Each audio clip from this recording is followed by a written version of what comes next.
কখনো কি ভেবেছ তুমি এই পৃথিবীতে জন্মেছ কেন? প্রতিদিন এত মানুষ জেগে ওঠে, কাজ করে, ঘুমায়, আবার হারিয়ে যায়। কিন্তু কেউ কেউ ইতিহাস লেখে। কেন জানো? কারণ তারা থামে না, হারে না, আর বিশ্বাস করে আমি পারব। এই গল্পটা শুধু তাদের নয় যারা সফল হয়েছে। এই গল্পটা তাদের যারা একদিন ভেঙে পড়েছিল, কিন্তু আবার উঠে দাঁড়িয়েছিল। প্রতিদিন সকালে যখন সূর্য ওঠে, তার আলো সমানভাবে পড়ে, ধনী গরিব সবার ওপর। কিন্তু সবাই সেই আলো ধরতে পারে না। কেউ ঘুমিয়ে থাকে, কেউ আবার উঠে পড়ে নিজের যুদ্ধের জন্য। জীবন আসলে একটা জিনিসই শেখায়, তুমি যদি নিজের ওপর বিশ্বাস না রাখো, তাহলে কেউই তোমার ওপর বিশ্বাস রাখবে না। তুমি যতই ছোট মনে করো নিজেকে, মনে রেখো পৃথিবীর প্রতিটি বড় কাজ শুরু হয়েছে এক ছোট্ট সিদ্ধান্ত থেকে।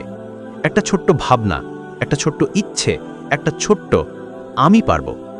মানুষ ভাবে সফলতা একদিনে আসে, কিন্তু সত্যিটা হলো সফলতা আসে বছরের পর বছর ঘাম, ব্যর্থতা আর অশ্রুর ওপর দাঁড়িয়ে। তুমি আজ যেটা চাও, কাল সেটা পেতে হলে আজকেই শুরু করতে হবে। কেউ তোমাকে ঠেলে তুলবে না, কেউ তোমার হাত ধরে এগিয়ে নেবে না। তোমাকেই নিজের যুদ্ধটা একা লড়তে হবে। আর যদি তুমি ভাবো আমার হাতে কিছুই নেই, তাহলে মনে রেখো, যে হাত এখন খালি, কাল সেটাই কিছু তৈরি করতে পারে। সফল মানুষরা আলাদা কিছু করে না, তারা একই কাজ অন্যদের চেয়ে একটু বেশি মন দিয়ে করে। যখন সবাই ঘুমাচ্ছে, তখন তারা কাজ করছে। যখন সবাই বলছে এটা অসম্ভব, তখন তারা বলছে একবার চেষ্টা করি। তুমি যতবার পড়ে যাবে, ততবারই সুযোগ থাকবে আবার উঠে দাঁড়ানোর। কিন্তু তুমি যদি একবার হাল ছেড়ে দাও, তাহলে সব শেষ। জীবনের সবথেকে কঠিন যুদ্ধটা হয় নিজের সাথেই। তুমি চাইলে অন্যকে হারাতে পারবে, কিন্তু নিজের ভয়, নিজের অলসতা, নিজের সন্দেহকে হারানোই আসল যুদ্ধ। তুমি যখন নিজের ভিতরের শত্রুকে হারাতে পারবে, তখনই তুমি পৃথিবীকে জিততে পারবে। প্রতিদিন নিজেকে একটা প্রশ্ন করো, আমি আজ আমার গতকালের চেয়ে এক ধাপ এগিয়েছি তো? যদি উত্তর হয় হ্যাঁ, তবে তুমি ইতিমধ্যেই জিততে শুরু করেছ। তুমি জানো কি, একটা চাইনিজ বাঁশ গাছ প্রথম 5 বছর মাটির নিচে থাকে। তখন কেউ দেখে না, কেউ বিশ্বাস করে না। কিন্তু 6ষ্ঠ বছরে, মাত্র 6 সপ্তাহে, সেটা 90 ফুট লম্বা হয়ে যায়। তাহলে প্রশ্ন হলো, ওটা কি 6ষ্ঠ বছরে বড় হলো? না, সে প্রথম 5 বছর ধরে নিজের শিকড় শক্ত করছিল। তুমি এখন যে পরিশ্রম করছো, তার ফল হয়তো আজ দেখছো না, কিন্তু বিশ্বাস করো, একদিন দেখবে। তোমার সময় আসবে যদি তুমি না থামো। সফলতা মানে সোনার চামচে জন্ম নেওয়া নয়।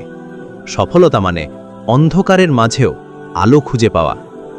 যখন কেউ পাশে থাকে না, তখন নিজের পাশে দাঁড়ানো। তুমি ভাবছো আমার সুযোগ নেই, কিন্তু সুযোগ তোমার দরজায় নাড়া নড়ছে। তুমি শুধু দরজাটা খোলোনি এখনো। একদিন তুমি নিজের জীবনের দিকে তাকিয়ে দেখবে, এই পরিশ্রমগুলো, এই নির্ঘুম রাতগুলো সবই সার্থক হয়েছে। যখন কেউ বিশ্বাস করত না, তুমি নিজেকে বিশ্বাস করেছিলে। যখন সবাই বলেছিল তুমি পারবে না, তুমি শান্তভাবে বলেছিলে দেখে নিও। আর আজ তুমি প্রমাণ হয়ে দাঁড়িয়েছ যে ইচ্ছে থাকলে কিছুই অসম্ভব নয়। জীবন ছোট, তুমি জানো না তোমার হাতে কতটা সময় আছে, তাই নিজের স্বপ্নগুলোকে কাল পর্যন্ত রেখে দিও না। একদিন করব, এই কথাটাই সবচেয়ে বড় মিথ্যা। আজকেই করো, এখনই শুরু করো। তুমি যদি নিজের জীবনটা না বদলাও, তাহলে কেউ এসে বদলাবে না। তুমি নিজের গল্পের নায়ক। তোমার সিনেমা, তোমার ডায়লগ, তোমার পরিশ্রম সব তোমার। সফলতা মানে শুধু অর্থ নয়, সফলতা মানে নিজেকে বদলানো, নিজেকে চিনে ফেলা। যখন তুমি তোমার ভয়কে জয় করবে, যখন তুমি ব্যর্থতাকে শিক্ষায় পরিণত করবে, তখনই তুমি সত্যিকারের বিজয়ী। মানুষের হাসি, পরিবারের আনন্দ, তুমি পারবে।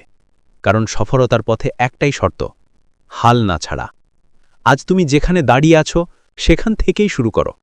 যা আছে তাই নিয়ে শুরু করো। যতটুকু পারো ততটাই করো। এই ভিডিওটা যদি তোমাকে ভালো লাগে, তাহলে একটা লাইক করো আর চ্যানেলটাকে সাবস্ক্রাইব করো।